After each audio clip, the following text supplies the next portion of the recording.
The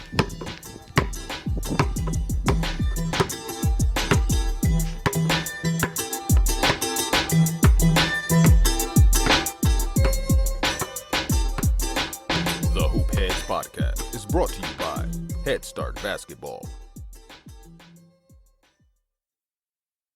Everything on the catch should be about load, L-O-A-D, should be about loading.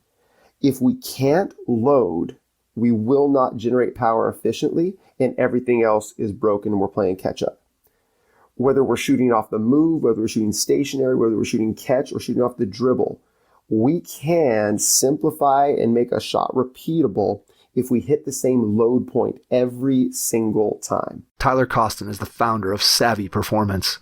Tyler is known as a thought leader in player development, curriculum creation, and teaching methodology. He spent the last 13 years providing leadership as director of basketball development for PGC Basketball. Tyler coached the women's basketball team at Trinity Western University from 2005 to 2007, while simultaneously running a skills development program that produced 5 Division I athletes. In 2007, he accepted a position as assistant coach at Portland State University. During his first year at Portland State, the Vikings won the Big Sky Conference with an overall record of 23-8. After Portland State captured the Big Sky Conference tournament, they went on to the NCAA Tournament where they lost to eventual 2008 champions, the Kansas Jayhawks. As a player, Tyler led Linden Christian High School to the Washington State Championship and earned first-team All-State honors. He went on to play university basketball at Trinity Western University, where he was named to the Canada West All-Rookie team. He transferred to the University of Alberta and led the Golden Bears to Canada West Gold, earning a spot in the national tournament in 2004. Hey Hoopheads, check out the Triple Threat Sales Event this September from our partners and friends at Dr. Dish Basketball. They're offering $3,000 off their All-Star Plus machine, $1,000 off their Dr. Dish Home machine, and $100 off their IC3. Dr. Dish shooting machines are undoubtedly the most advanced and user-friendly machines on the market. Learn more at drdishbasketball.com and follow their incredible content at Dr. Dish B-Ball on Twitter, Instagram, Facebook, and YouTube. Mention the Hoopheads podcast and save an extra $300 on the Dr. Dish Rebel, All-Star, and CT models. Visit drdishbasketball.com for details. Those are some great deals, Hoopheads. Get your Dr. Dish shooting machine today. Hi, this is Casey Korn, head men's basketball coach at Lawrence University, and you're listening to Hoop Heads Podcast. 3R Basketball, powered by Under Armour, is coming to Cleveland this fall. Get your 3-on-3 team together and register at ua3rbasketball.com.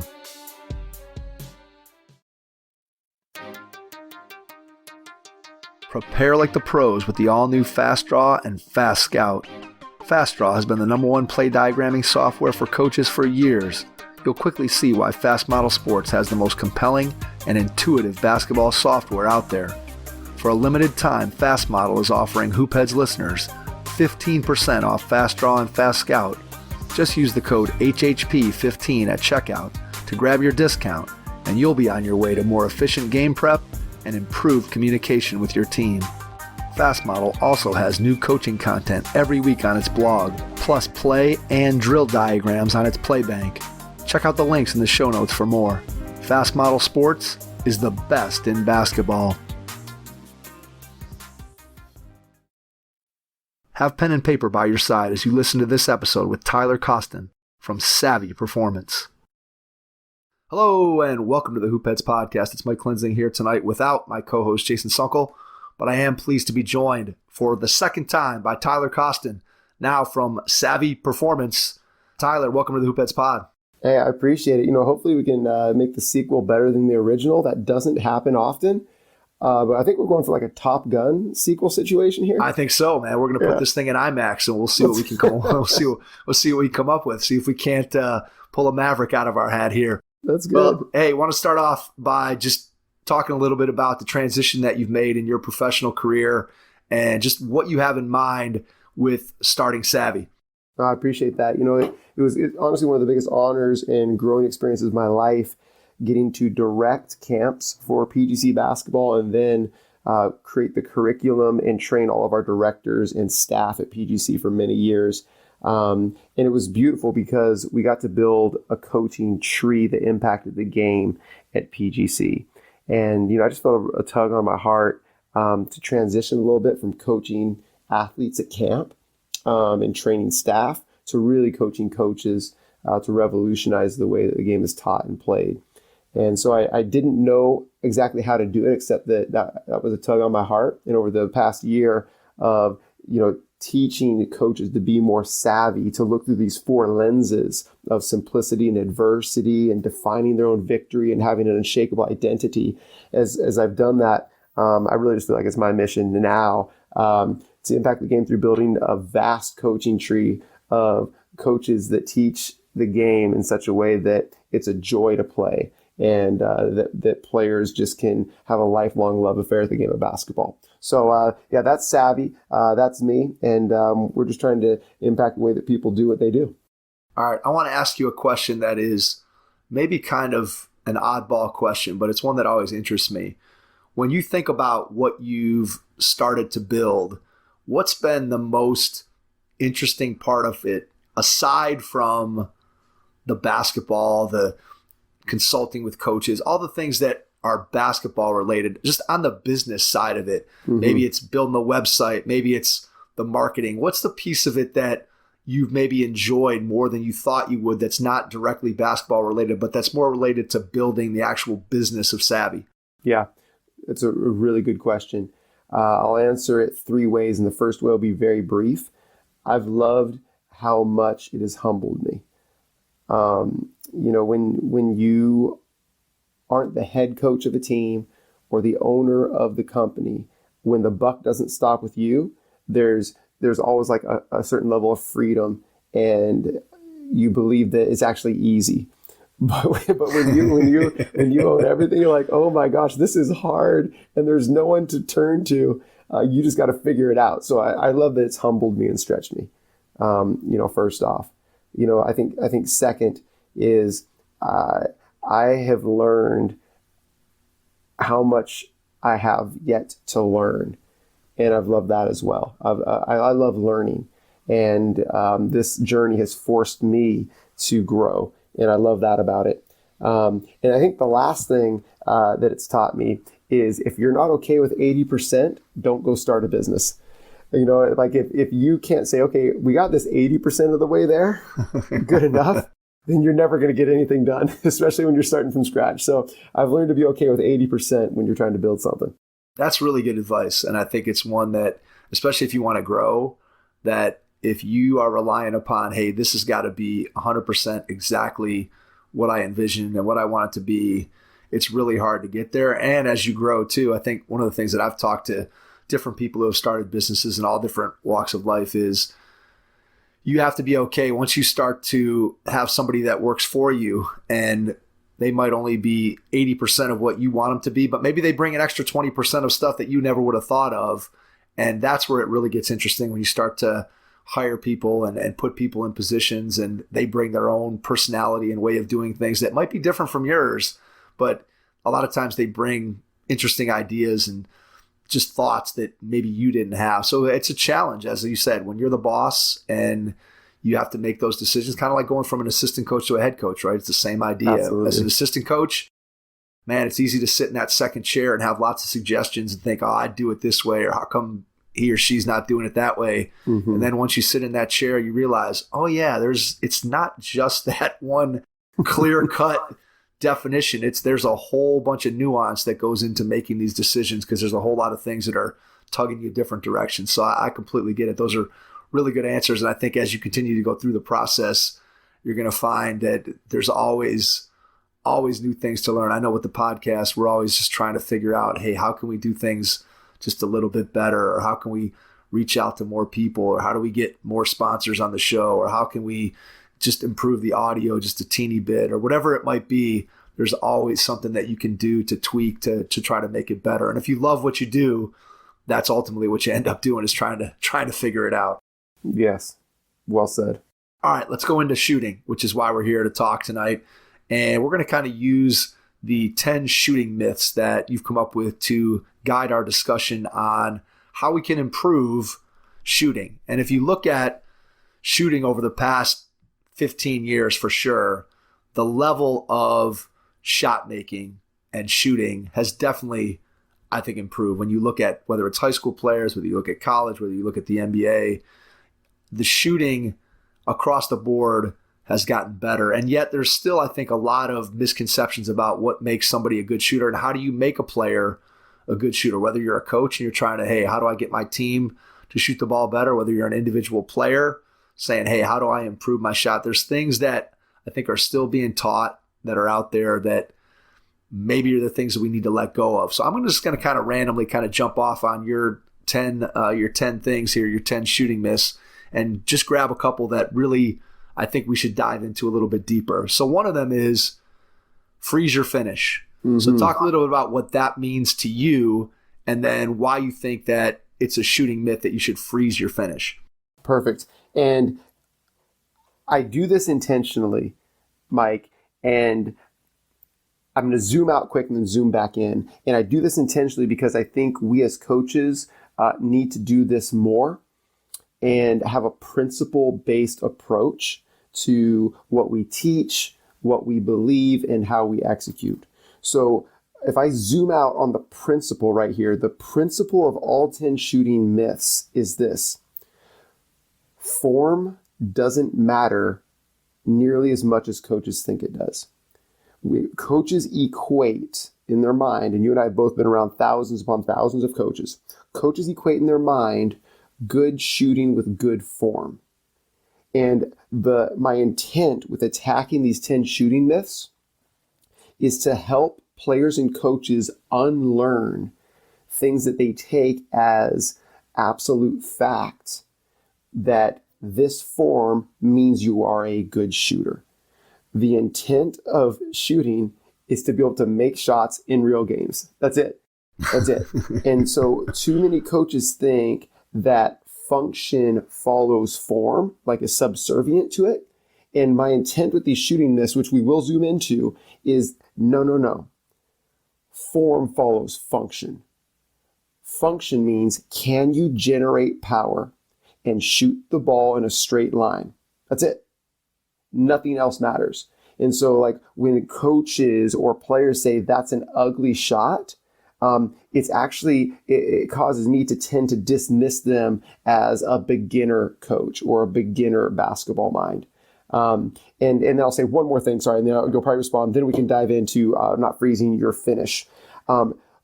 Nearly every player that I've trained thousands of players in shooting, and have seen significant improvement in very short periods of time, in season, out of season, whatever. The number one barrier to success that players have is that too much focus on form. So most coaches, most shooting coaches, when they think they're going to be a shot doctor, they're going to fix someone's shot, which is a misnomer in and of itself. You never fix someone's shot. You discover their shot. You mine for their shot. When coaches try to fix shots, they try to fix their form. And I believe that is actually doing more harm than good, because no player has ever shot better in a game by focusing on their form. And a focus on form actually leads to most deficiencies in generating power on a straight line. So that's the why behind it. Before I dive into freeze or finish, I didn't know if you want to dig in on any of that stuff. Yeah, so let's dive into that because it's interesting to me. Mm-hmm. So my son is a high school junior, and he's a kid who's always played basketball. He's a kid who was not necessarily someone who worked at the game when he was younger. Loved going to practice, loved playing on the team, but was not a kid who was picking up the ball and going and shooting on his own and doing those kinds of things when he was younger. And now he's a junior, and probably, I'd guess 2.5, 3 years ago, he caught that bug and became a kid who wanted to work at the game. And I would say his shot is, I'm just going to use a polite term here and say it's non-traditional. It's okay. It's not a shot where nobody's going to put it in a textbook and say, wow, that kid is a coach's son. He shoots just like a textbook. That's just not the way that he shoots the ball. And so when he started getting ready to work at it and put some time in, he and I spent probably, I don't know, I would say we probably spent 6 weeks trying to tweak just what you talked about. Like, I'm going to try to fix his form and make his form a little bit better. He puts the ball behind his head, and at that time he had his guide hand kind of all involved in his shot. And so the one thing we were able to quote unquote fix was we got his guide hand out of the shot. So he was shooting the ball straight just with his shooting hand, but the ball still, even to this day, is behind his head. And what I looked at after 4 weeks of frustration from dad and from son, we just said, hey, we're doubling down on this version of your shot, because we could spend who knows how long trying to do form shooting over and over and over again. And that's just not the way you shoot. And at that point, it just wasn't the way that he shot it. And so it's interesting to hear you say, what do we need to do? We need to generate power, and we need to shoot the ball straight. And when I look at my son's shot, he does both of those things. And he's still got a ways to go. He's got to put more reps in and all those things. But where he was in 7th, 8th, and 9th grade, he took not shot, or not made, but took one jump shot in 7th, 8th, and 9th grade as a player. And now we've gotten to the point where he can shoot the ball, and it looks, again, not traditional, but the ball goes in the basket. So it's interesting to hear you talk about some of those things, because I experienced that myself, of somebody who, as a dad and also as a coach, said, okay, I'm going to try to fix this kid's shot. And it was frustrating for me, and it was frustrating for him, and we really weren't making a whole ton of progress. And so we just decided, hey, we got to figure out how to make progress a different way. So to your point, we can make shots in games. And that's kind of what we've done, is said, okay, how can we go about doing what we do? How can we work on your shot and do it within the confines of what you already do, so we're not having to completely break down your mechanics and make it look like the traditional, hey, this is a textbook jump shot. It's not, but we're going to figure out a way to make it so that you can make shots in games. So I hear exactly what you're saying, and I get the points that you're making, and I'm interested as we go through each one of the myths to kind of talk about how those play into somebody who doesn't have the traditional, okay, wow, that's the most beautiful jump shot I've ever seen, but yet they can still make shots. For sure. And you know what's interesting is when a coach says shoot in rhythm, what they're actually saying is great sequence. Like, rhythm just means it looks like an easy ball. Right? Like you very efficiently generated power. The most efficient way to generate power is to have everything moving in sequence, like ball, body moving up and down together. When it looks like a hard ball, or when you think like it's an ugly shot, really what all you're saying is things are out of sequence. You didn't efficiently generate power.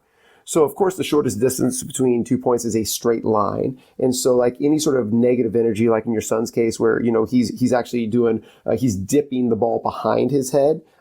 It's going to look a little bit funky, because in reality, it's not the most efficient way to generate power, but it's the way that his body has solved the problem to date. And what you said is what I would encourage every coach and every parent of a youth basketball player to do, is do not teach form to youth players. Do not do form shots with youth players. Don't go do one-handed shots with youth players. The only goal for a youth player is, can they generate power on the basketball? That's the biggest obstacle. Because a lot of times what we do, and don't worry, we're going to talk about myths. A lot of times, but these myths are all related to this. We build the myths because we want a shot that looks traditional and goes in, starting in close to the rim. But that's the least valuable shot in the game of basketball, is shooting from 3 to 5 feet away from the rim, okay? That's at least the most valuable. Go ahead, Coach. No, you're right. You're 100% right. Yeah, so why are we training that? I try to do as little as possible close to the rim. I think shooting close to the rim is an absolute waste, because what we do with these young players is, okay, get your elbow under the basketball, get your hand placement just so, get your feet just so, right? Get the ball to a platter or a higher set point or pocket, whatever you want to call it. All we're doing is stealing their power. And they think that the goal of shooting is to have a shot that looks pretty or looks traditional.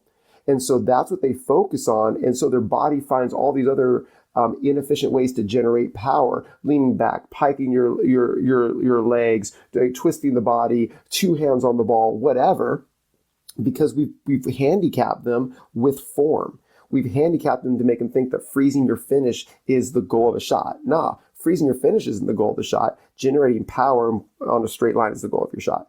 And then once you get these reps, like your son is building now, because based on your story is your son needs a lot more reps before he really even has enough knowledge of his body and his shot before we could even make tweaks.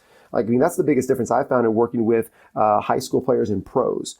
Like, a pro knows their shot so well that you give them feedback and they can implement immediately. A high school player, and you found this with yourself, high school youth player, you give them feedback and they can't do it. You're saying the same thing to them. Like, I hate training players that don't know their shot, because all I do is say the same thing to them for an hour straight while chasing their rebounds. Like, they need the reps. They can't even implement yet. And I think that is a product of form being elevated over function.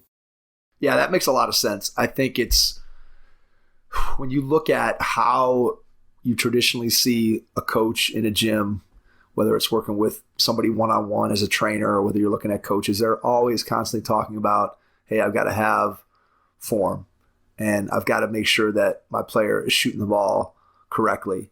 And you look at, it's interesting because I think you could go back in time, right? And the way that players shoot today, there's many, many more players today who shoot, again, sort of that traditional textbook style of shooting. Not that there still aren't variations, because there certainly are.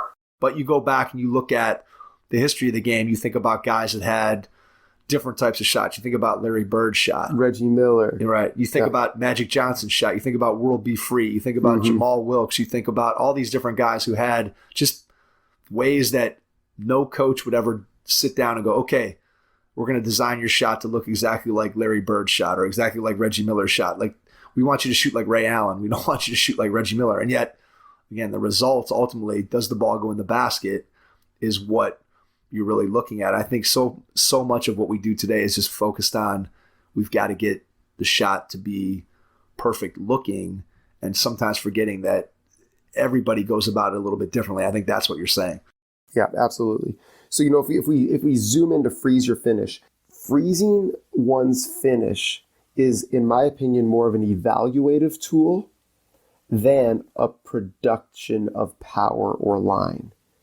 So an evaluative tool allows for, in most cases, a coach, because very rarely for a shooter, but in most cases a coach, to be able to basically point to a reason or evaluate why a shot missed.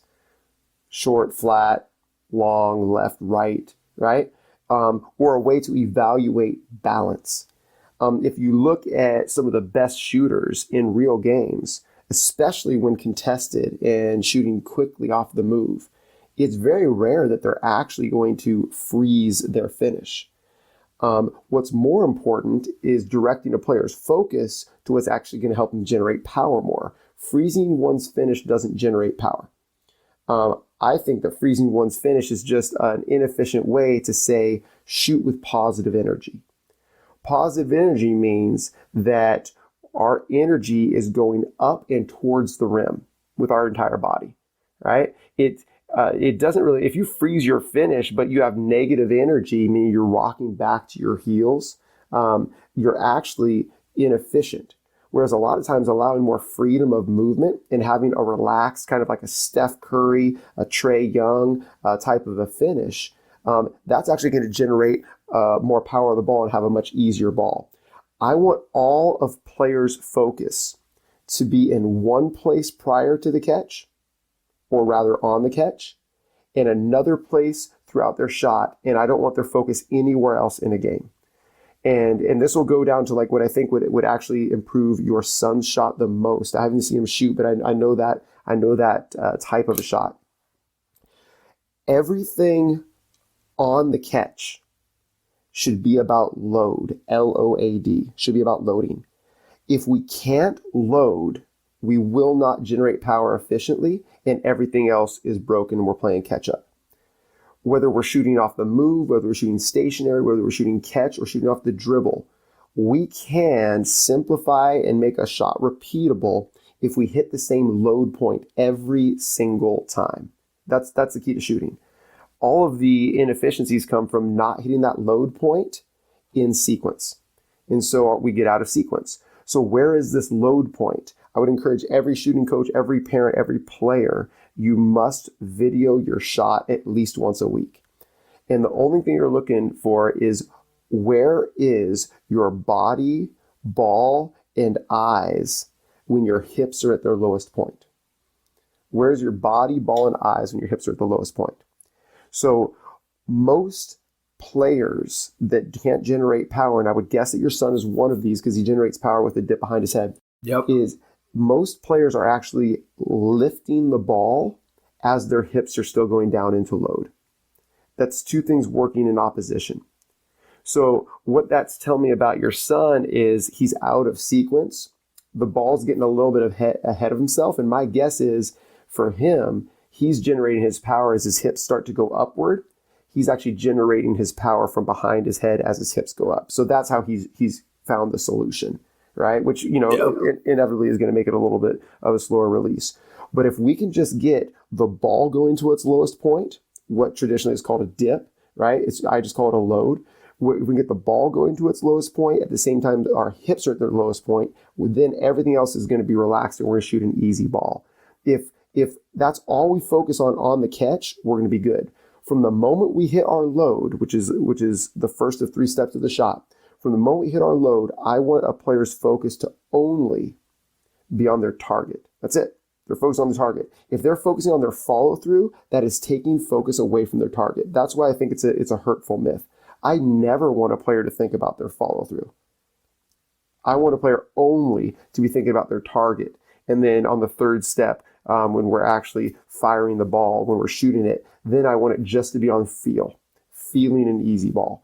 So that would be, I know you probably have a lot of questions, responses to that, but that's why I hate freeze your finish. It directs attention to something that's form in their body position when I want all of their focus to be on target.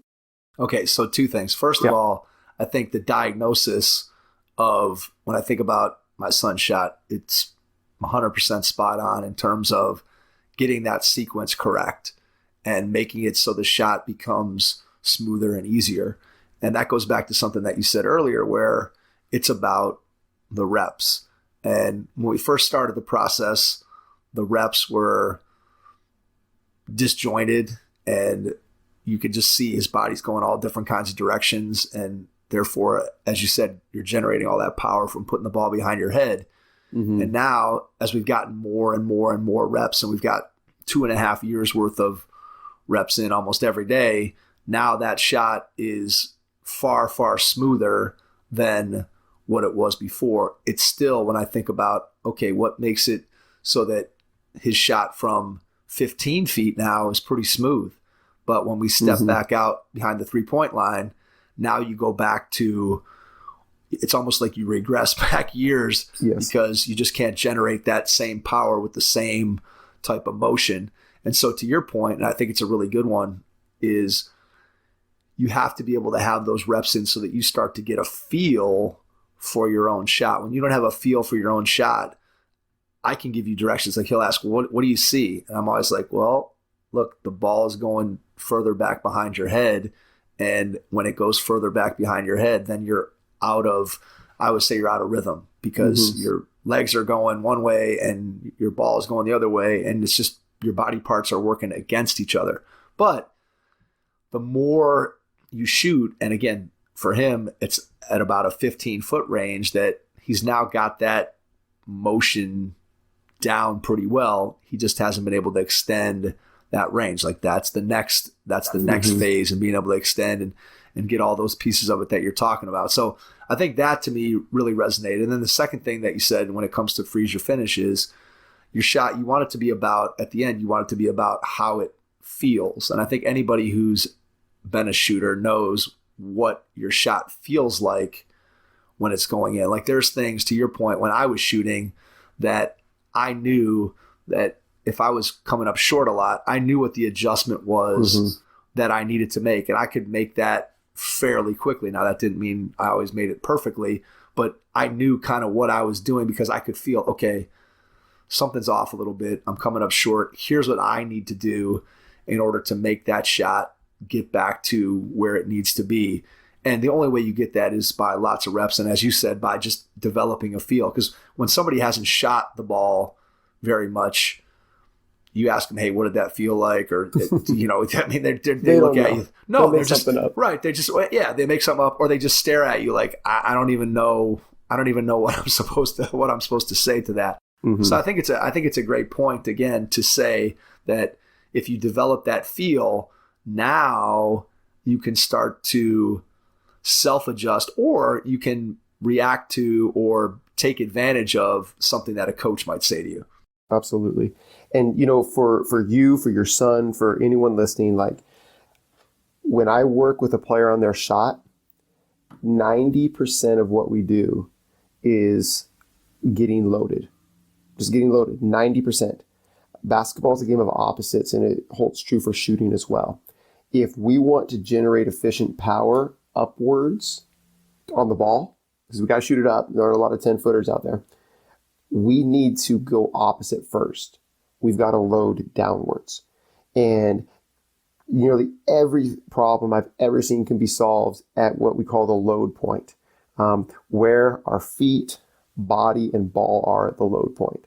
And, you know, we could spend an hour talking about it, but like every shot is different. And the best shooting coaches I know that I've learned from assess each individual. And then we say, okay, here's one thing that we'll try to do with our load point, and then let your natural and authentic mechanism go from there. Your musculature, your joints, your limb length, your flexibility, like your natural, your dominant eye for targeting, like let it go from there. And we put all of our braces on the load point. And, you know, I can give 2 or 3 of the most common things that I do at the load point to even it out. But even with your son, I guarantee it, if all of his focus on the catch was on loading and then from there letting it fly, it's going to naturally generate more power. And when he doesn't have to generate power other ways, like cocking it behind his head, he just won't do it as much. Right. So yeah, I think that's really, of all the myths, and there's a couple more that I'd love to cherry pick on, but of all the myths, like it just brings players' focus to something different. And in the don't dip myth, right, it actually removes especially for girls, like nearly every female player that I work with, they tend to load at their shoulder height with the ball. And that's what's hindering their ability to generate power, right? If we're lifting really, really heavy weights, it's harder to shoulder press that weight than to clean that weight, right? We have more power lower. And so especially with all the ladies that I work with, when we can actually free them up to load, which is perceived as a dip by a lot of traditional coaches, when I say forget the don't dip and we allow them to dip, it's unbelievable how we're able to generate power, and they're shooting effectively from 3-4 feet behind the 3-point line.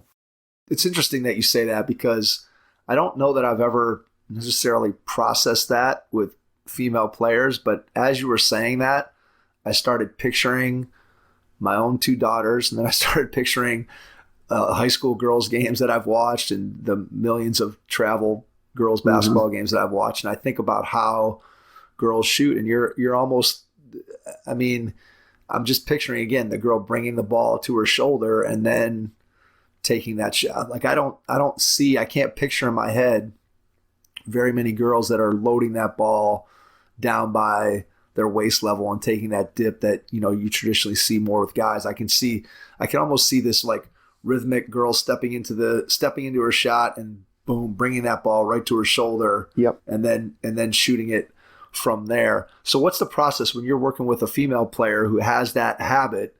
What are your talking points with trying to get a player to break that particular habit?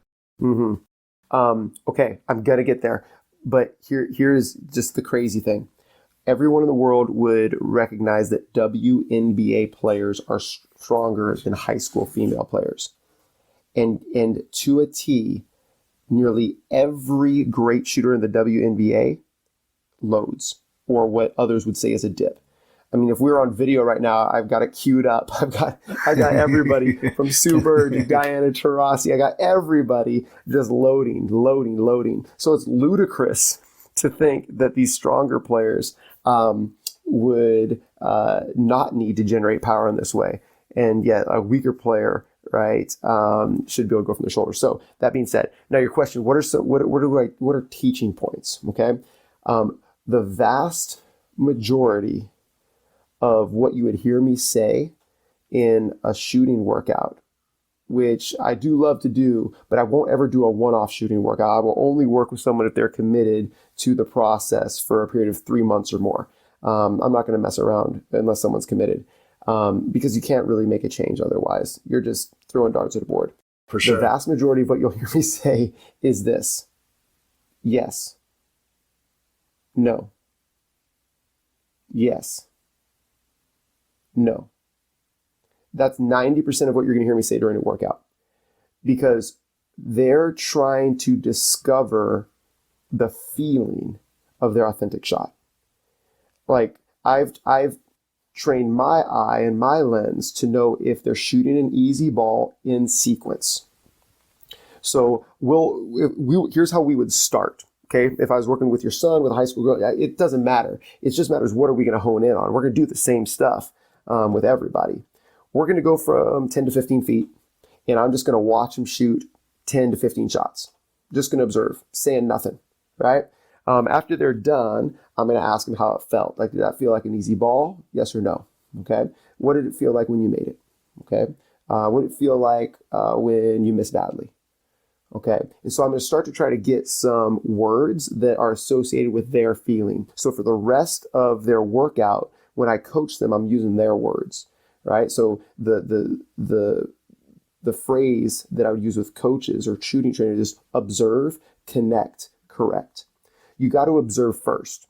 Okay, you got to observe first, because every shooter is different. If you go on with like, here is what we're going to work on, and you've never worked that player before, like you've already messed up. Right. Then you've got to connect whatever you're going to tell them to what they feel, if you're going to teach shooting in this discovery-based way. Okay, and then we're going to correct. So my guess is with your son, or one of these high school female players that's setting at their shoulder, they actually, the solution is going to be the same for both of them. We're going to improve their load position. So we're going to stay at 10 to 12 to 15 feet, whatever, based on their age and stage. We're not going to be close to the rim, but we're not going to be outside the 3 yet. And all we're going to do is we're going to get them to catch the ball off the catch and go to load and freeze, right? And we're going to get them to feel what a proper load position is. Proper meaning we have a still and tall posture. Proper meaning that their hips and ball are hitting the lowest point at the exact same time. Proper meaning that the ball's closer and tighter to our body. Okay, it's just athletic stance. We all know it.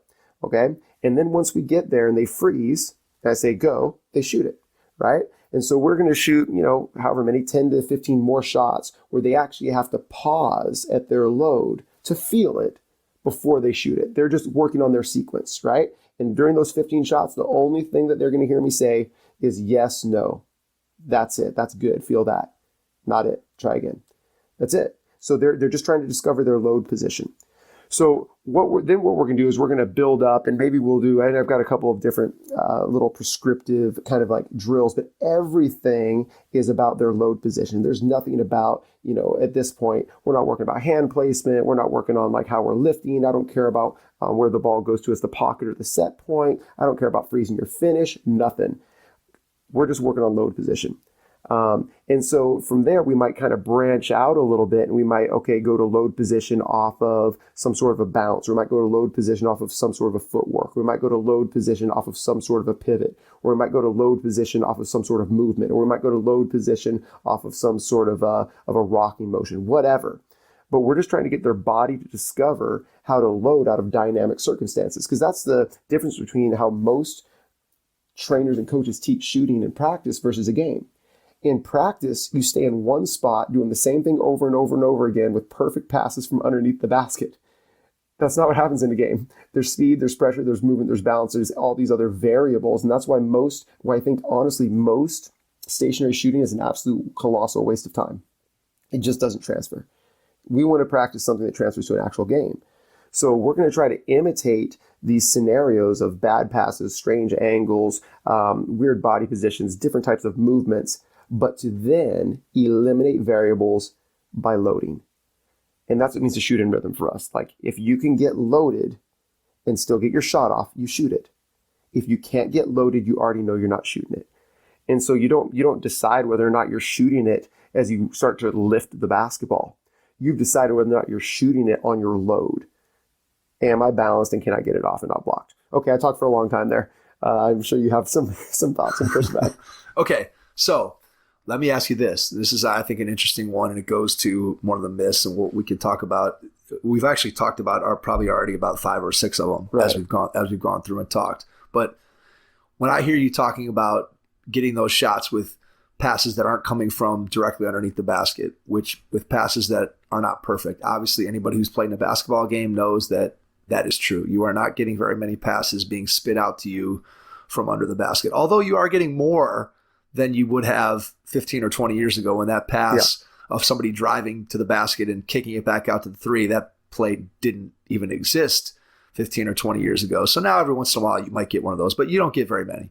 And you don't get very many passes that are thrown perfectly. So that goes to somebody who is getting lots and lots of reps on a shooting machine versus somebody who is maybe getting less reps without a shooting machine, maybe with somebody rebounding for them or them throwing themselves, spinning the ball out to, they're running out and shooting from different angles and spinning the ball to themselves, thinking about, again, as a player, working on your game. And so in your mind, how do you balance or how do you think of the value of getting a lot of reps on the shooting machine versus getting reps that are theoretically more game-like? And obviously on a shooting machine, you can make things far more game-like by what kind of movements you put in. You could have the thing feed you 50 shots in a row from the same spot and you're just standing there, or you can add movement and do all kinds of different things. But just talk a little bit about shooting machine, non-shooting machine. Yeah. There's a place and a time for everything. I think that the principle that I would try to communicate is quality over quantity. When someone's like, yeah, I got up 2,000 shots today, I'm like, chances are most of those weren't very quality, honestly. And like quality can be stationary if there's intent to it, right? Like my intent is like, I'm going to get a bunch, I'm going to be stationary, I'm going to use the shooting machine. And every single time from wherever I catch the ball, I'm going to load, check, and fire, right? And then my next one, I'm going to load and fire without any sort of a check, right? And then my next one, I'm going to load, 1-2 step into it and fire. Like you can still be intentional, right? Where you have some variance and you're intentional with what you're working on using a shooting machine. Absolutely. But I think that as often as possible when I'm training someone, we're going to split our session up into 3 stages: our tune, our train, and our test, right? Like everything that I've talked about to this point is all tune. We're tuning up our engine. Our engine generates power. The more you drive a gas-powered car, right, the more the bolts loosen and things get out of alignment. You got to constantly tighten it and tune it. That's what we're doing there, right? So we're intentional with our tune. We tune everything we can on our load. We haven't talked about footprint yet. We haven't talked about handprint yet. We haven't talked about any of this stuff. Then train. Okay, what we train is we train gets and mindset. So now when we train, that's going to be a little bit different. The vast majority of training, I would love to actually have some sort of a read on the catch involved. That would involve a defender. That would involve an action or a situation. Even if the situation is as simple as a 1-step slide down to the corner to space out on a drive, whatever. But let's train something game-like, because a lot of times why players don't make shots in real games is because they haven't created a moment for the moment, right? They haven't actually trained how they want to think, feel, their mindset of confidence, of commitment to their shooting before they catch the basketball. So like we're training our mindset as much as we're training a skill set, right? And then we always want to test. And a test is really the best way. Like I don't believe in training game speed. A test is the best way to try to imitate the pressure that you're going to feel in a game. There has to be some stakes. There has to be something on it, whether it's just for a personal record, your name's going up on a board, there's a consequence if you don't hit a certain benchmark, whatever. And it's a way for you to try to beat you yesterday. So you give a little bit more focus, a little bit more energy, a little bit more whatever to the training. So like, I think there's stages to a training session as well, that could be done with or without a shooting machine. It's not about the shooting machine. It's about having intent. So what I hear you saying, and I think this is, to me, one of the most critical pieces of it, is that whatever it is that you're doing, you have to be tracking it, whether you're shooting on a machine and the machine is tracking for you, or whether you're shooting on your own and you're keeping track in your head and then writing it down, or whether you have a trainer or a coach who's tracking for the player. To me, that seems like a critical piece of, one, if I'm trying to reach a particular benchmark, so I'm working on a particular drill and I'm like, I want to shoot 70%, then there's pressure on me to be able to make X number of shots to make sure that I'm going to get 70%. Or I need to make 85 shots today and I want to try to do it in the least amount of attempts that I possibly can. And so then, maybe my record is 140, and then I'm trying to get to the next day, I'm trying to get to 139, and I know what my personal best is. So to me, that's always been a critical piece of improving at anything, but clearly with shooting, if you're just going out, you're shooting, you can eye test it all you want, but let's face it, our eye test usually isn't very accurate. Right. So you got to be writing things down or keeping track of it, again, on a shooting machine or however it is that you're going about tracking it, because that's what you're saying. And I know one of the myths that you have is game speed, is there has to be stakes when you're shooting the ball, because that's what puts game-like pressure on it, as opposed to, I think when people hear game speed, I think what they think is somebody running 9 million miles an hour into their shot. At least that's the first thing, honestly, that pops into my head when someone says game speed, is like, I'm doing a V cut into the lane and then I'm popping out off the screen. I'm going as fast as I possibly can, and then I'm taking the shot. That's what I picture when I picture game speed. So talk a little bit about that aspect of it, as opposed to the stakes aspect of it, which is kind of what I think you were describing. Yep. So when training, I actually think very few, if any, of your reps should be at game speed, if we're going to be literal. They should be much slower than game speed if we're trying to actually tune something. Like we're trying to tune our load point, or we're trying to tune our footprint, or we're trying to tune our posture. If you can't do it slow, you can't do it. And so there's incredible value to doing things in training sessions more slowly, or breaking them down into their parts. Absolutely. So that's a distinction between game speed.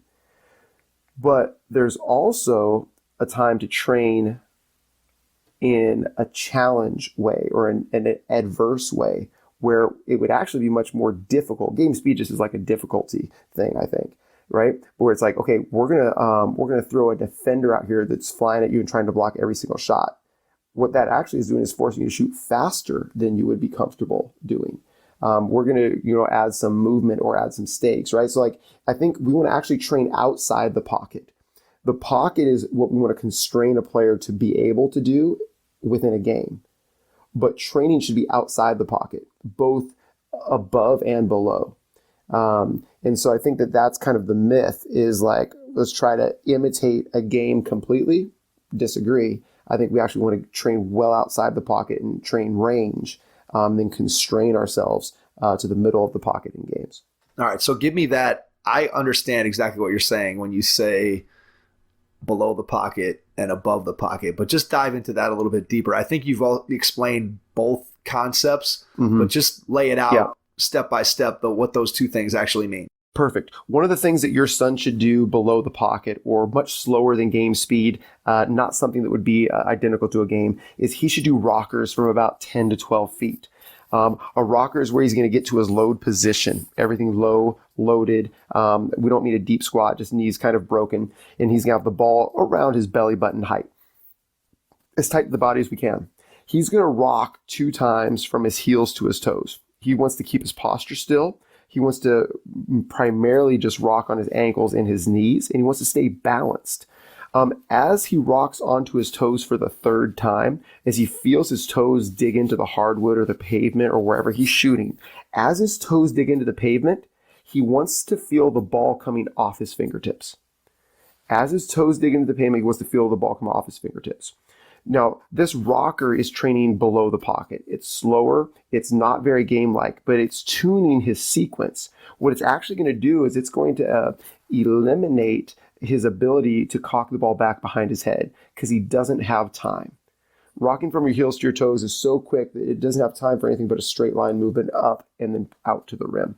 So that would be training below the pocket. It's something that I would love for your son to do, and you can text me if you want the video of rockers. Training above the pocket for your son would also generate similar outcomes of eliminating the cock behind his head because he doesn't have time. We would put a defender straddling the free throw line. We would put your son at the top of the key. We'd have a passer and a rebounder. Pass is coming from the wing. All right. As soon as the ball leaves the passer's hands, the defender straddling the free throw line is blocking his shot. Period. Is blocking his shot. Your son cannot dribble and cannot fake and must shoot it. Now, that is probably a shot we'd never want your son to actually take in a real game. But as a training mechanism, it's actually going to force him to get the ball off uncomfortably fast, faster than game speed. Like, that's not game speed, because if you ever had to shoot that fast in a real game, he should just pass it, right? So it's training above the pocket. And by training that range above and below the pocket, his pocket, or what he can execute with success, with an acceptable amount of success in a game, his pocket progresses. His pocket grows by training outside the pocket. That's well said. And I think that it clarified what I understood it to be, but I just wanted to make sure that everybody in the audience understood. That's why you're a great interviewer. Like, you recognize, okay, we need to simplify this a little bit more. So that was really good. Thank you. Well, thanks. I appreciate that. Yeah, no, I think that was a really good explanation of what you can do that is something that is slower than what you do in a game, and something that you do that's faster in a game. And then that allows you, when you come to the middle point where you're actually going to shoot it. And I love the point that you just made there, where you said, hey, he's probably never going to shoot that shot in a game. That should be a situation where you pass. But in training situations, you can put somebody in an uncomfortable position, and that can allow them to improve in many different ways. All right, next myth I want to talk about, and I know we've talked about it already, but the reason why I want to ask it is because if you sit in the stands at any game, there's probably two things that you hear people yell the most. The first is just shoot it. Yeah. So again, depending on the level, now the younger you go, the more you hear shoot it. But the older you get, one of the things that you hear most often being yelled from the stands, especially when someone's at the free throw line, is use your legs. Use your legs. I knew you were going to that one. Now, we've talked about use your legs, and we talked about the load point, and we've talked about all the things I think that already kind of cover this. But just because I know as a coach, I've probably said it. I know I've heard parents around me in stands say it. I know I've heard it yelled from the bleachers all over the place. Use your legs. So let's break it down this way. What do people mean, if they mean anything, when they say that? And then what would be a better way to phrase use your legs? If I'm a dad and I want my kid to, quote, use their legs, what's a better thing that I can say to them while I'm working with them? Hopefully not while they're actually shooting free throws in a game, because if I'm yelling something to them, that I'm probably not helping them at that point. But if I want to work with my kid, or I'm a coach and I want to work with my player, and I think they need to have, quote, more legs in their shot or use their legs, what does that actually mean? And what advice can I really give them that can help? Well, in my opinion, when a parent in the stands shouts use your legs at the free throw line, what they actually mean is, I really want you to make it, and I don't know how to help. Yeah, that's right. Exactly. That's perfect. That's perfect. But I think, how I'm interpreting that as like a coaching technique is, you want a deep knee bend, like to really get into a deep squat position. And the lower you squat your hips down, the more power you're going to get. That's the assumption that I associate with use your legs. Oh, you're missing short. You obviously didn't squat low enough, or you didn't push hard enough with your legs. So that's the myth. And the reason I believe that it's a myth is because you don't actually generate speed from a squat position. And speed equals power in shooting, not how much weight you can move. So when you think about trying to move quickly, like if you think about in tennis, you think about a tennis player that is returning a serve.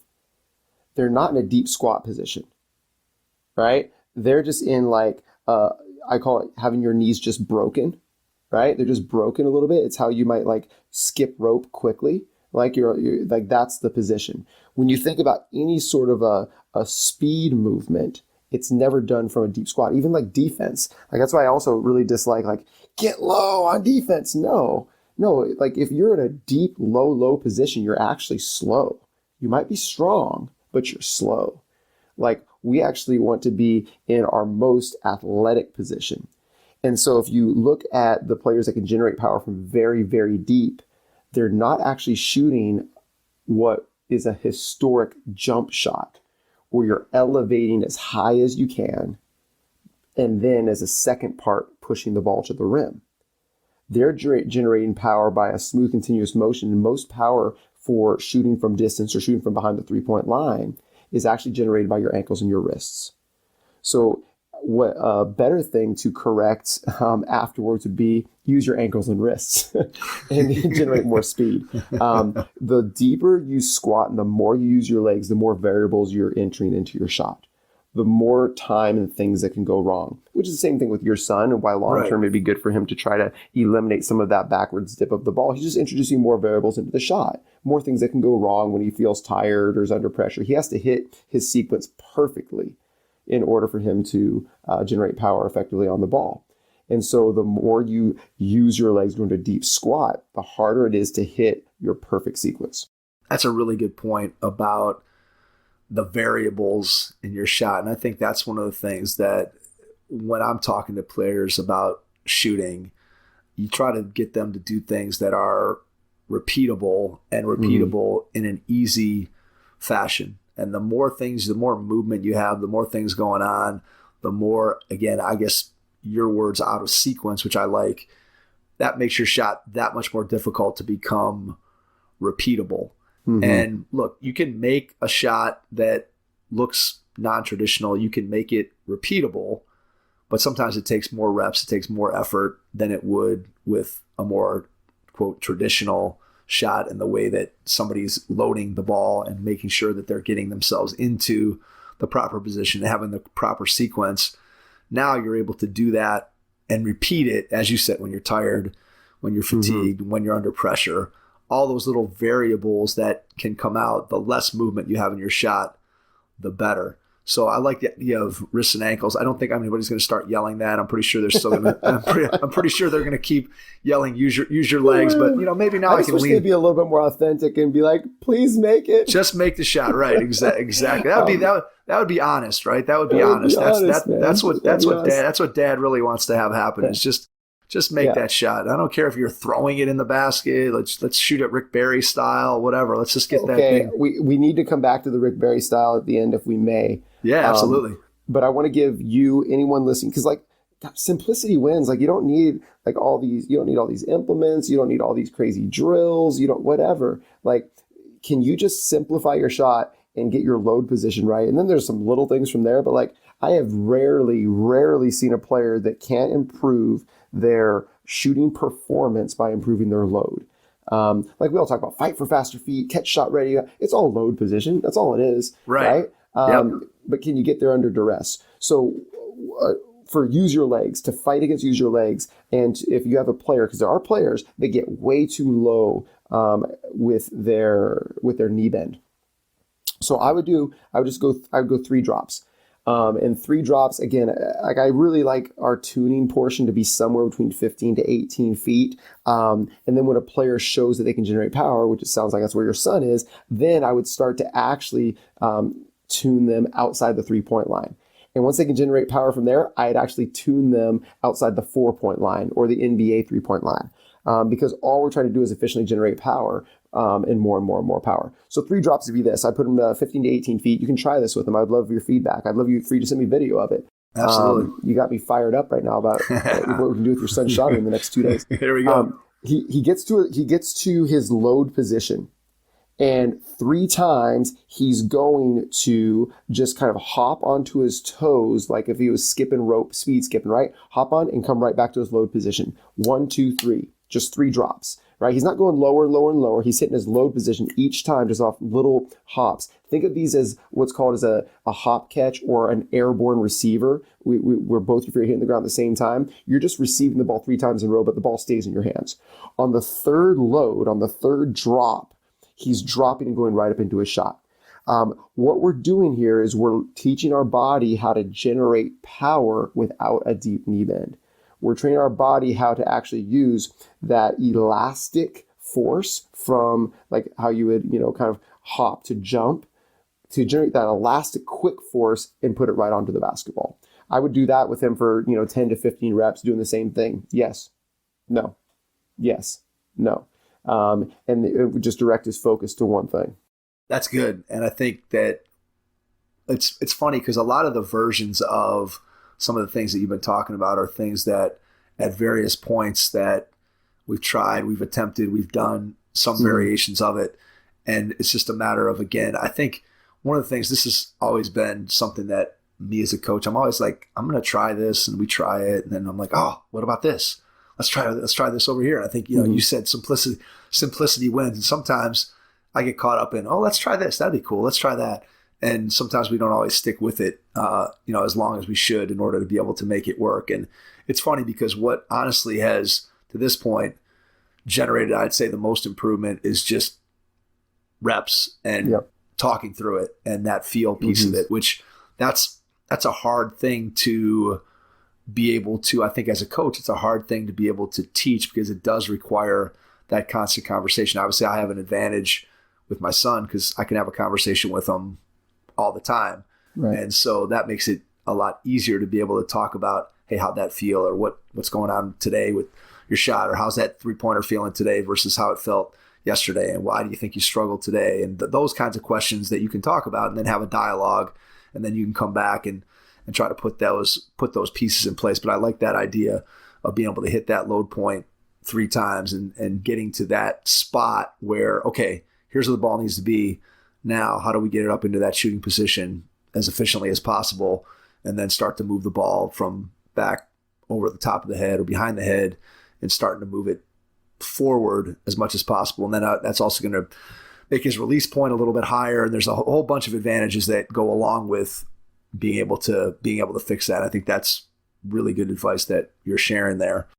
Nice. And I throw this out. This is why if somebody did want to work with me on shooting, which, I'm very, I don't do it very often anymore. I need like a 3-month commitment, or else we're not doing this thing.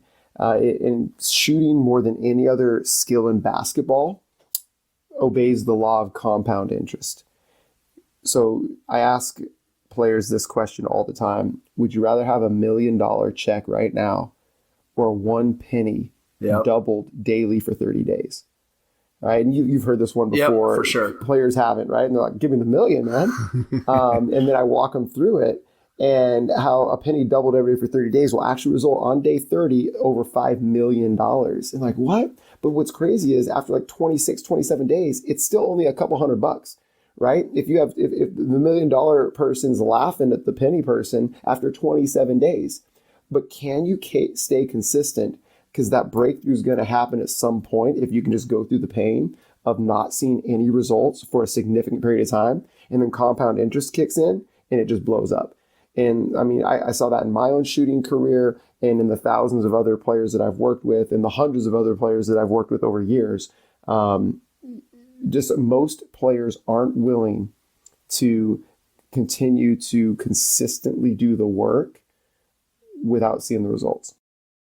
It's a long game. That's the words that I always use with my son. I'm like, it's a long game. It was a long game when you started putting in work 3 years ago, and it's a long game to when you're a sophomore. It's a long game to now when you're going to be a junior. It's a long game to your senior year. It's a long game to next season's AAU season. And so it's just all those things that it may not happen today, and you may not feel any different than you did yesterday, but I guarantee what you looked like 3 months ago is nothing like what you look today, because it's those incremental gains. And as you said, a lot of that payoff comes at the very end when you put in all that time, and it's just work built upon work. And I think anybody who's become a great shooter, you understand the amount of time that you have to put in shooting the ball. Like it's not an accident. And I don't know if I told you this story, and I've told that on the podcast before, but I'm going to tell it because I think you're going to enjoy it. So there was a guy that when I played at Kent State, there's a guy who is from Stowe, Ohio. His name's Dave Jamerson. And when I played against him, I think it was my sophomore year, maybe. He was a senior, and we were playing him at our place. And he put up, I want to say he had 56 points maybe against me with me draped all over him. But anyway, this guy, just unbelievable shooter. He ended up being drafted by the Rockets. He was the 14th pick in the draft and had some knee problems prior to, in college, that he had a torn ACL and had it repaired. And then when he got to the NBA, he just, had some knee issues. And if he was playing in today's game, probably would have been able to stick around despite the knee problems. But anyway, when Dave was at OU, this was a story that was relayed to me by TK Griffith, who's a high school coach here at Archbishop Hoban in Akron. And so there was a guy named Steve Barnes who also played at OU. And one time Steve was walking through the gym and Jamerson was in there shooting. And Steve, the story goes, Steve's standing there watching Dave shoot, and he's just banging home shot after shot after shot after shot. Dave takes a break and walks over, and Steve says to him, "Dave, man, what do I got to do to shoot like you, man? You're unbelievable. I want to shoot like you do." And Dave turned to him and said, "You're a million shots behind, dude. A million shots behind." And there's a lot of obviously detail that you and I have already talked about tonight that goes into that, but the reality is it's true. I mean, if you're gonna put up way more shots than other people, that's how you get to be a great shooter. And again, the more shots you put up, the more you get a feel for your own shot, and the more you tweak it, and the better it gets, and the more you understand how you shoot and what your fundamentals are and what it feels like. And it's just a funny story. I crack up. I wish I would have had that line in my back pocket back when I was a kid, back when I was a player, as I could have pulled that line out on some people who used to ask me that same sort of question, because it's a great line. No, I love it. Thank you for sharing that. And I think all we're trying to do as coaches, as a shooting coach, is collapse the time frame from 1 million shots to 900,000. Right. That's all we're trying to do. Yeah. Can we just get you there a little bit quicker? Right. You put up 10 million shots at the worst form, you probably end up being pretty good at it. You could probably chuck it in the ocean somehow. Exactly. with whatever form you put. All right. I want to hit one more before we jump back to Rick Barry. And the other one that leaps out at me here are the 10 shooting myths, and it's not really something that we've talked about, is don't have your eyes on the ball. Because that's something that I know when I was a kid that I remember lots of coaches telling me, hey, don't watch the ball. You got to keep your eyes on the target. And yet you can watch lots of shooters that do have their eyes on the target and don't follow the ball. And you can watch lots of great shooters who follow the ball with their eyes. So just talk a little bit about why sometimes as coaches we continue to say, keep your eyes on the target, even though there's lots of different ways, again, that shooters can, places where people can look. Yeah. I don't know why coaches continue to say it. I just think these things are distractions that have no impact on shooting success. Once the ball is out of your hands, right? It's done. The work is done. The work is done. The work is done. Like, let it fly. And here's why I actually, in talking to a lot of great shooters that do watch the ball, here's what I found. Most shooters would benefit from more arc, not less. Most shooters would benefit from more arc, not less. In my experience, I've observed that players that do watch the ball have better arc.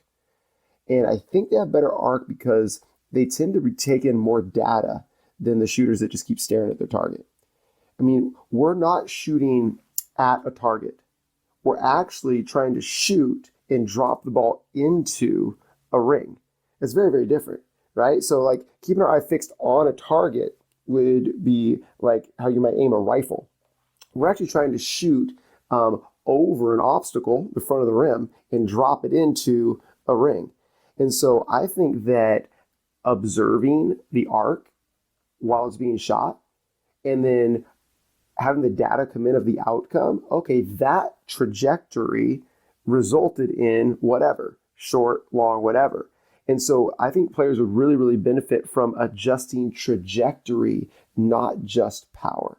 And so I think that there's actually a benefit to watching the ball. like not early, like after the ball's released, right? But especially when you shoot from further and further away, the ball's in the air a long time, much longer than if you're just shooting from 10 It's hard to stare down the rim for 4 seconds when you're shooting from 30 feet. Exactly. So that's an argument for not only why I don't think it matters, but why I might even teach it to certain players that are having trouble with their trajectory.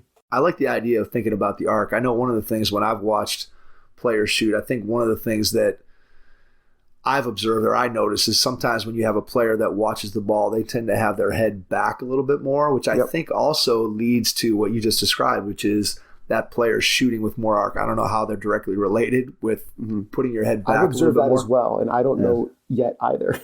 Yeah, I'm not sure if there's a direct connection between just the fact that, okay, you're putting your head back. Is that causing you to get more arc on the ball just because of sort of the body position or your spine or something, how that's related? But I have noticed that players who watch the ball, I think it's a great point that they do have better arc. And like I said, I think the one thing that I notice with players who watch the ball is that their head tends to go back a little bit more because again, they're seeing the ball go up, the trajectory of the ball on the arc. And you just triggered something for me that I think are just little cues that I have found really, I don't even exactly know why yet, but over a lot of experience, I have found players make more shots from further when they do this. When I start having players train at the 4-point line, their body naturally does these 3 things. And so these are 3 things that I think you'll find when players shoot further. And if you want them to shoot further, maybe experiment with these 3 things. The first one is this: they tilt their footprint more. The further a player shoots from the rim, generally the more they'll tilt their footprint and allow a little bit of freedom of motion as they fire the ball. That would be more of a twisting motion around their spine, like a punching motion to generate power. Just something that I found and something that I've experimented with the freedom of movement. Secondly, their lift point, where they lift the ball to before they start actually pushing the ball to the rim, their lift point gets lower the further they get from the rim. And I think what we notice that with the players that traditionally shoot further, Steph Curry, Trae Young, right? They have a much lower lift point. It tends to migrate down even below their eyes as they get further out. So a lower lift point tends to generate a little bit more power. And here's the last one. The further out a player shoots, the less they freeze their finish. A lot, like think about like even when you're shooting like half court shots at the end of a practice or something, like very rarely, I mean, it's like a flick and free, to generate that quick power, right? And so that's kind of part of what is leading into this. Like if you're really trying to get people to freeze their finish, you're actually not allowing that freedom of the ankles and the wrist for the flick. So just 3 things to experiment with. Or if you're Steph, you're turning around and running the other direction, right? Exactly. And we don't need to make the exception the rule or anything here, but yeah, I mean, there's some clues we can look at. Absolutely. All right. Rick Barry, talk about it. Any player shooting under 60% from the free throw line should shoot underhand immediately. Do you think we'll ever see an NBA player shoot underhand? I don't know, man. But like, there's a lot of them that should have tried. I mean, I can go out, and I don't practice this regularly at all, but I have messed around with it. I've watched Rick Barry's video on teaching it. Like, I can go out and make 70 to 80% underhand free throws, 7 to 8 out of 10 consistently, easily. Any player that I've worked with doing it can get to 70, 80% within 10 minutes. I mean, it's just so simple. It really is anatomically the easiest, most simple, repeatable way to get the ball to the basket on a straight line. You eliminate left-right misses, period. And so, yeah, I'm just a firm believer in it. It's amazing to me that as successful as Barry was with it, that nobody has tried it. And obviously the things that you hear are, it's, players, nobody wants to do it. It looks embarrassing. Wimpy. Like it's embarrassing. Yeah. But you would just think that if you were a team that you've got a guy who gets to the line a lot, just go back to Shaq, right? Mm-hmm. So how many free throws is Shaq averaging a game? 10, 12, 14 free throws a game. And he's shooting 55%. If you could just turn that 55% into 70%, the dramatic impact that would have had on, one, just his ability to be in the game and catch the ball in the last 4 minutes of a game, as opposed to having Hack-a-Shaq pulled on him all the time. it's kind of amazing that the threat of, but to me, it'd be embarrassing to go up to the free throw line and shoot 55%. I'd much rather shoot underhand and shoot 70%, and I'd be a lot less embarrassed by that. But it's kind of amazing that with as much knowledge and analytics and just the way that we look at the game today, it's hard to believe that at some point somebody's not going to try it. But man, the fact that it hasn't happened in basically 40 years is kind of incredible. And how much money's on the line. Right. Players. Absolutely. I mean, it's just a bad business decision. Are you familiar with the underhand free throw and its relation to Wilt Chamberlain's 100-point game? Yeah, for sure. Okay, I mean, it's unbelievable. I mean, briefly though, like what people don't realize is Wilt Chamberlain, historically terrible free throw shooter. 28 for 32. 28 for 32. Shot underhand. Next game, shot underhand, shot over 80%, 70-something points. Never shot underhand again for fear of embarrassment. Went back to being a poor free throw shooter. It's crazy. It makes no sense. I mean, it makes absolutely no sense whatsoever how it could be more embarrassing to shoot underhand and make 90% of your shots versus to shoot 40% or 45% or 50%. It's incredible. It really is incredible. Well, you know what, Mike, and I can think I finish up with this point. We're amazed about how we have some data that goes against traditional beliefs, and we're amazed that people hold on to traditional beliefs despite objective data. I believe that we're at that same point now with a lot of traditional shooting myths. 10 toes to the rim. Don't dip the basketball. I mean, if you study film and you study the data, it's just objectively a myth. And so, we're talking about this, but I think that there are many, many things in the game of basketball that we still have blind spots on. And, honestly, I think that's what, that's really my mission with Savi, is like to help apply wisdom. And, the greatest distance in the world is the distance between knowing and doing. And I'm trying to shrink that distance. I know you are as well. That's why I love talking to you. And hopefully we did a little bit of that tonight.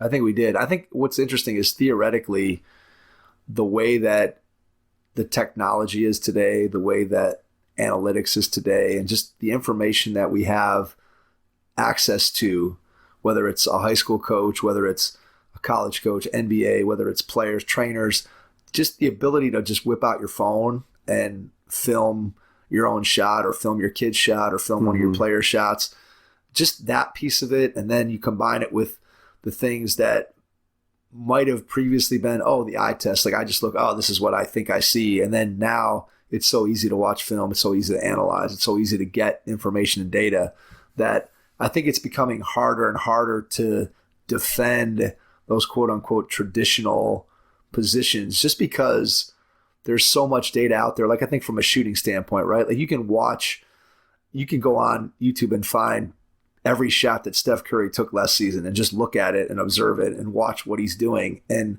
when you do that, you're going to come away with probably a different impression of what it means to be a great shooter than you might have if you're just like, it's the eye test. It's what I was taught back in 1975. And it's just harder, I think, today or it should be, let's put it that way. It should be harder to get away with some of the things that have maybe been traditional coaching points that just no longer really are relevant.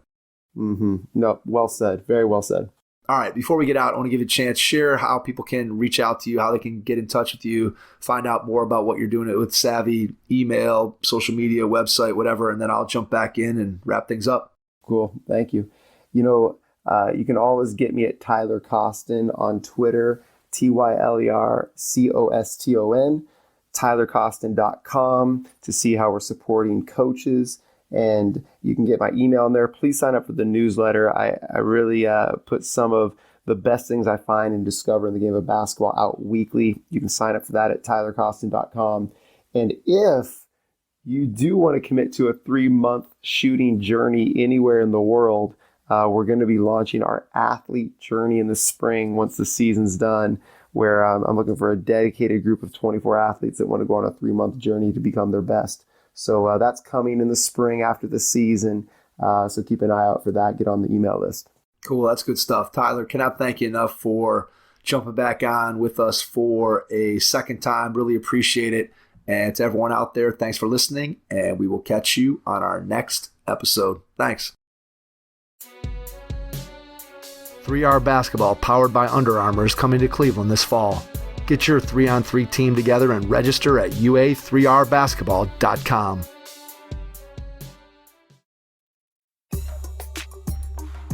Your first impression is everything when applying for a new coaching job. A professional coaching portfolio is the tool that highlights your coaching achievements and philosophies, and most of all, helps separate you and your abilities from the other applicants. The Coaching Portfolio Guide is an instructional, membership-based website that helps you develop a personalized portfolio. Each section of the Portfolio Guide provides detailed instructions on how to organize your portfolio in a professional manner.